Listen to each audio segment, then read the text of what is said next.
যাদের মা আছে তারা পৃথিবীর সবচেয়ে ধনী মানুষ। আর যাদের মা নেই তারা বুঝে একটা ডাক, বাবা খেয়েছো, কত বড় আশীর্বাদ ছিল। মায়ের কোল, মায়ের হাতের ভাত, মায়ের দোয়া, মায়ের ভালোবাসা, এগুলো না থাকলে জীবনটা শূন্য লাগে। কোনো পাশে পাও, একটু জড়িয়ে ধরো, ভালোবাসো। কারণ একদিন হয়তো ছবি থাকবে, মা থাকবে না।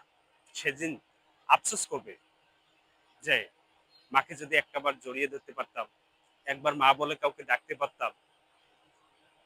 এই দিনের অপেক্ষা না করে আমরা মা জীবিত থাকা অবস্থায় মাকে ভালোবাসবো, মাকে সম্মান করব, মাকে যখন যা দরকার মার চাহিদাগুলো পূরণ করার চেষ্টা করব। মায়ের কাছ থেকে দোয়া, ভালোবাসা, আদর, স্নেহ, মমতা ইত্যাদি আদায় করব। ইনশাআল্লাহ আমরা সকলে চেষ্টা করব মা যাদের বেঁচে আছে মাকে ভালোবাসবো, মাকে সম্মান করব, মাকে কখনো কষ্ট দিব না। মায়ের মনে কষ্ট দিয়ে কেউ কখনো বড় হতে পারে নাই। তাই আমরা মাকে ভালোবাসার চেষ্টা করব ইনশাআল্লাহ।